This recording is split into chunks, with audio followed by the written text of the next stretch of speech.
Hello, my name is Mickey Tanner.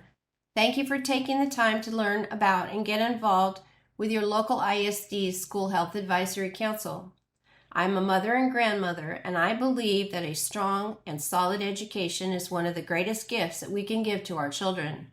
I'm advocating for an education system that gives our kids a solid foundation of the basics of reading, writing, arithmetic, the truth about history, and science. Parents are waking up, and I hope that this basic SHAC training will help you and other parents and community members like you to take back our schools. So let's get started. Under the umbrella of health safety, Texas legislators have mandated the teaching of health and character traits. Under the health umbrella, you'll find physical health, nutrition, mental health, human sexuality instruction, and the prevention of child abuse, family violence, dating violence, and sex trafficking, and substance abuse prevention. Under the umbrella of character traits, you will find the teaching of values, beliefs, behaviors, and attitudes. So the question is, who decides? Who decides what health education and values, beliefs, behaviors, and attitudes will be taught to your children? Will it be you, the parents, or the District Board of Trustees? Parents, it's time for us to take back the SHAC. The School Health Advisory Council was created by the Texas Legislature in 1995.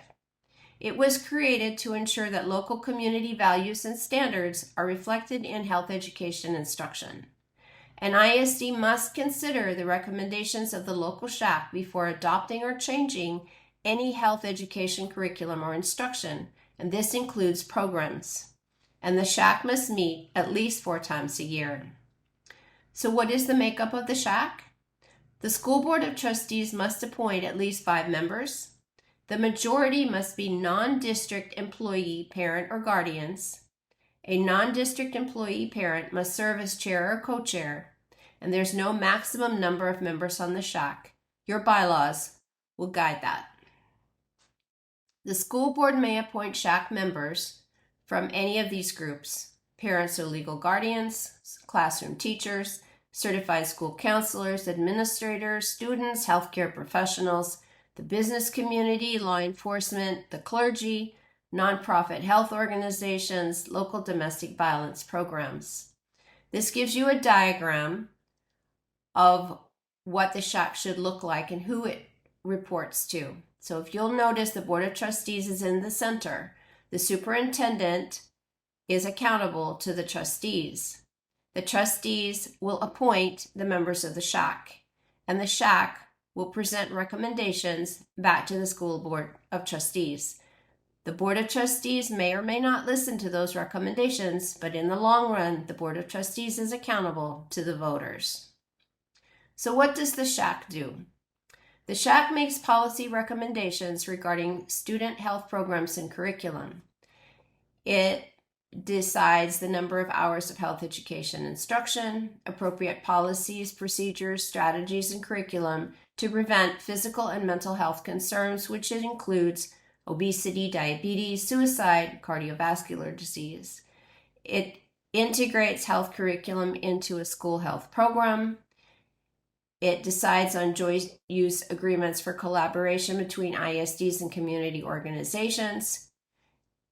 Educate parents regarding risky student behavior and early warning signs of suicide, behavior health concerns, mental health disorders, and substance use abuse. Makes policy recommendations for recess. Should establish a physical fitness and fitness planning subcommittee, and submits an annual report of the SHAC activities to the District Board of Trustees. What else does the SHAC do? It ensures that the following are published in the student handbook and on the district's website: policies and procedures adopted to promote physical and mental health of students, physical and mental health resources available on campus, contact information for the nearest essential public health services, contact information for the nearest mental health authority, policies adopted to ensure all students engage in the required physical activity, the dates of the SHAC meetings, policies adopted to ensure all district campuses comply with vending machine and food service guidelines, policies regarding disciplinary actions for students' use of e-cigarettes and tobacco products while on campus or at ISD-sponsored events or school-related activities, and the statement by the school counselor whether they are full or part-time. The SHAC makes recommendations to the Board of Trustees regarding the appropriate grade level and method of instruction for human sexuality, prevention of child abuse, the prevention of family violence, the prevention of dating, violence, and sex trafficking. Texas Education Code 28004 is the SHAC law. It will be your guide. It will be your Bible.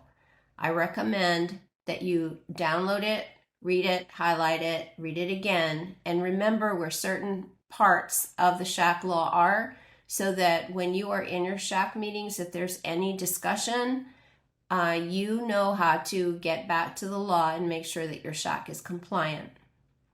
Texas Education Code 28004 states that health instruction is required to be taught from kindergarten to 8th grade. Human sexuality instruction is now being taught beginning in 4th grade based off of the new health TEKS. Health instruction is not required for high school graduation, and SHAC meetings are open to the public.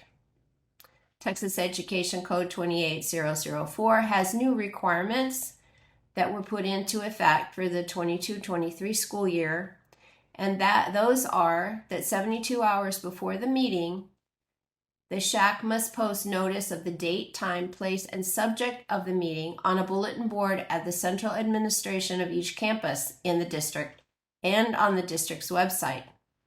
They must prepare minutes of the meeting that include the subject and content at each deliberation and each vote, order, decision, or other actions taken. They must make an audio or video recording of each meeting, and not later than 10 days after the meeting, those minutes and the audio video recording must be posted on the district's website. Texas Education Code 28004 also gives specific definitions of certain words. They define curriculum materials as curriculum, teacher training materials, or any other materials used in providing instruction. And they describe human sexuality instruction as instruction in human sexuality and the instruction relating to human sexuality, which would include reproductive health. So the question is, do Texas school districts have to teach human sexuality? Well, the answer is not exactly. It's a very gray area. The 2020 health TEKS, which became effective in the 22-23 school year, have strands of human sexuality instruction starting in the 4th grade. Many districts do not require health for graduation, so some of the human sexuality strands were moved from high school to the 7th and 8th grade. However, the law 28004 always trumps the Texas Education Code. 28004 states that any course materials and instruction relating to human sexuality, STDs, HIV, or AIDS shall be selected by the Board of Trustees with the advice of the local SHAC. 28004 also states that the Board of Trustees shall determine the specific content of human sexuality instruction. And Mr. Maynard, who is a State Board of Education member, got an amendment in the law which reminds teachers and staff that the law always trumps the Texas Education Code. And there is a specific process for the adoption of human sexuality instructions and the parental rights. So this gives you a guide as to what that looks like. So for example, the SHAC must determine, first of all, if the community wants human sexuality instruction taught at all. If they decide that community values dictate that they do not want to teach human sexuality instruction, then they make that recommendation to the school board, and hopefully human sexuality instruction is not taught. If they decide that they do want to teach human sexuality instruction, then they also have to determine if they want to include instruction on contraception. That's the small if. If they decide that the community does not want contraception taught, then human sexuality instruction will be taught, but only with a parental opt-in, and contraception won't be taught. If they decide that they do want to teach contraception, then human sexuality instruction will be taught with the contraception aspect, but only after the parental opt-in. In 2021, the 28004 SHAC law was amended because Senate Bill 9 was passed. Senate Bill 9 states that the Board of Trustees must determine the specific content of district's instruction relating to the prevention of child abuse, family violence, dating violence, and sex trafficking. These new Texas Essential Knowledge and Skills take effect for the 22-23 school year. It also states that any course materials relating to these topics shall be selected by the board after the advice of the SHAC. 28004, as amended, has a very specific process for adoption for human sexuality instruction and the instruction of the prevention of child abuse, family violence, dating violence, and sex trafficking. The new TEKS, which were adopted in 2020, have changed the health education landscape, and so districts are looking for curricula to meet these new TEKS. The Board of Trustees must adopt a policy based off of 28004 on the process for the adoption of the instructional materials for human sexuality and the prevention of child abuse, family violence, dating violence, and sex trafficking. And this policy must include a resolution convening the SHAC for the purpose of making recommendation regarding curriculum materials. The SHAC must hold 2 public meetings on the curriculum materials before adopting recommendations, and this is so that parents and community members have an opportunity to see what curriculum they're looking at. The SHAC must provide the recommendation on the curriculum to the board at a public board meeting. The board, after receipt of SHAC recommendations, shall make a recorded vote at a public meeting, and the curriculum and supporting materials proposed to be adopted must be made available to parents before the adoption by the board. And remember our definition of curriculum. It includes any instructional materials and any programs. Before the adoption, the Board of Trustees shall ensure that instructional materials are based on the advice of the local SHAC, suitable for subject and grade level for which the curriculum is intended, and reviewed by academic experts. They must also ensure that any human sexuality instruction is abstinence-based, which means any human sexuality instruction that is adopted must present abstinence from sexual activity as the preferred choice of behavior in relationships to all sexual activity for unmarried persons of school age, devote more attention to abstinence from sexual activity than to any other behavior, and emphasize that abstinence is the only method that is 100% effective in preventing pregnancy, STDs, HIV, and AIDS, and the emotional trauma associated with adolescent sexual activity. The process for adoption continues. It is the Board of Trustees' responsibility to determine the specific content of the district's instruction in human sexuality and the prevention of child abuse, family violence, dating violence, and sex trafficking only after SHAC recommendations. And remember, it is the Board of Trustees' responsibility to make that distinction. It is not the responsibility of the district administration. So what are parents' rights? Before the school year begins, and this is according to the law, written notice from district to parents for each enrolled child must be sent out explaining the Board of Trustees' decision whether the district will provide human sexuality instruction and the instruction of the prevention of child abuse, family violence, dating violence, and sex trafficking to all district students. This notice must include a statement that this is required by law, a detailed description of the district's instruction of the subjects, and a general schedule on which the instruction will be provided. information on the parent's rights, to review or purchase a copy of the instructional material,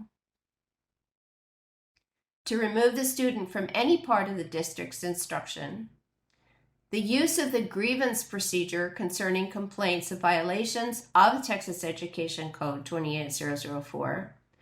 The materials used in the public domain must be posted on the district internet website so that parents can see the materials, and any opportunities for parental involvement in the development of the curriculum to be used, including information that ensures local community values are reflected in the district's health education.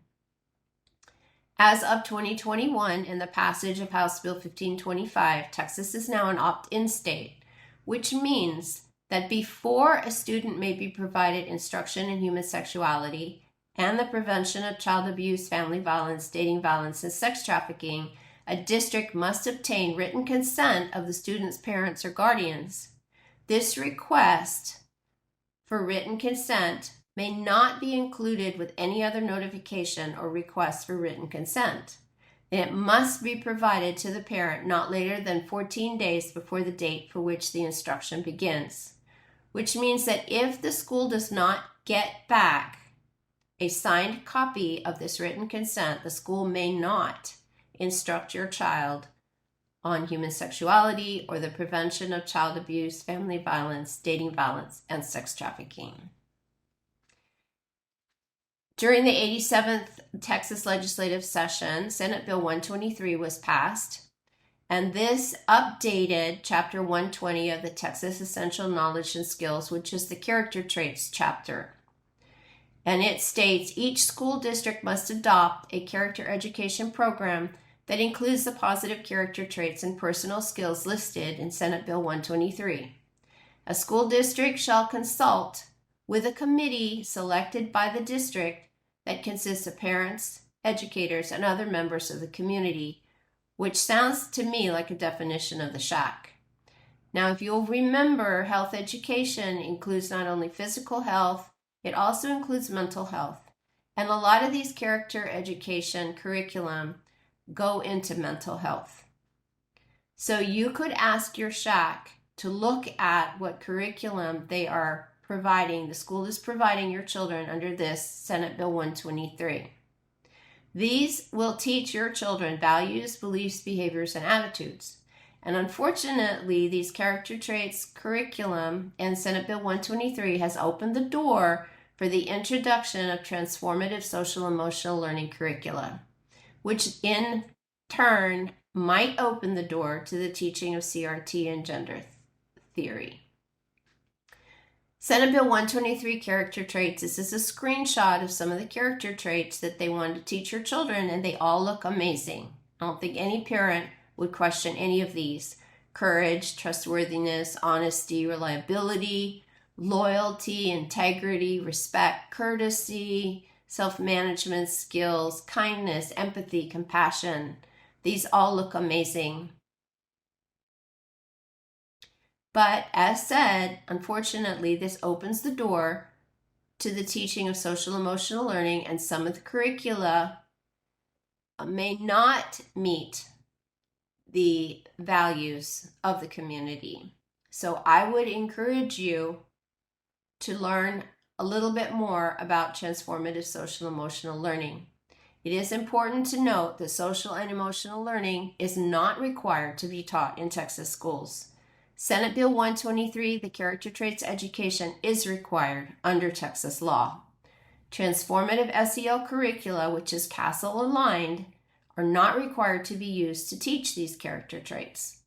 Ask your school what programs and curricula are being used to meet the character traits education. So what is transformative social emotional learning? Well, I would encourage you to educate yourself, and there's a lot of information on these websites. Texans Wake Up, Texas Ed 911, Moms for Liberty, Courage is a Habit, and a YouTube channel from a parent in Utah called Lisa Logan does a deep dive into where social emotional learning comes from and what it is. So now what? How do I join the SHAC? You need to find your district website, and under departments, look for health or health services because the SHAC is usually listed under one of these. Find your SHAC coordinator or liaison. The school district must appoint a liaison between the district and the SHAC. Email that coordinator and your board members to let them know that you're interested in serving on the SHAC. And remember, it is the board that appoints the members, not your school district. And your bylaws will describe length and membership of term. All bylaws should be on your district website. This is a document that you'll get a copy of if you leave me your email after doing this training. And these are a list of questions that I came up with after reading the law to make sure that my SHACs were compliant. This is also a compliance list to make sure that you follow the steps in the law when you are looking at human sexuality instruction. This is the same compliance for the process of the adoption of the prevention of child abuse, family violence, dating violence, and sex trafficking. It just walks you through the requirements so that you can make sure you're compliant. So now, what is your mission? Learn the law. You've been given brief introduction. Download it, read it, highlight it, learn it. Recruit more parents onto the SHAC. Every SHAC is looking for a majority of parents. And now you know about it, you can introduce other parents to it. Share this training with them and your school board members. A lot of school board members are not aware of what the SHAC does and what their responsibility is to the SHAC. Gently educate your school administration on the role of the SHAC. Unfortunately, parents have not been involved for a very long time, and so the school administration has had to manage the SHAC by themselves. Now that parents want to get involved, we need to take back our SHACs. We are supposed to be the ones who control it, manage it, and lead it. Take on a leadership role in your SHAC. Become a chair or vice chair, become the secretary, take the minutes, make sure that you're compliant. Be bold and remember your rights and responsibilities as a SHAC member and a parent or guardian. Parents, it's time to take back our SHAC. Thank you for joining today. Thank you for getting involved. Thank you for getting educated. And thank you for joining your SHAC and helping us take back our schools.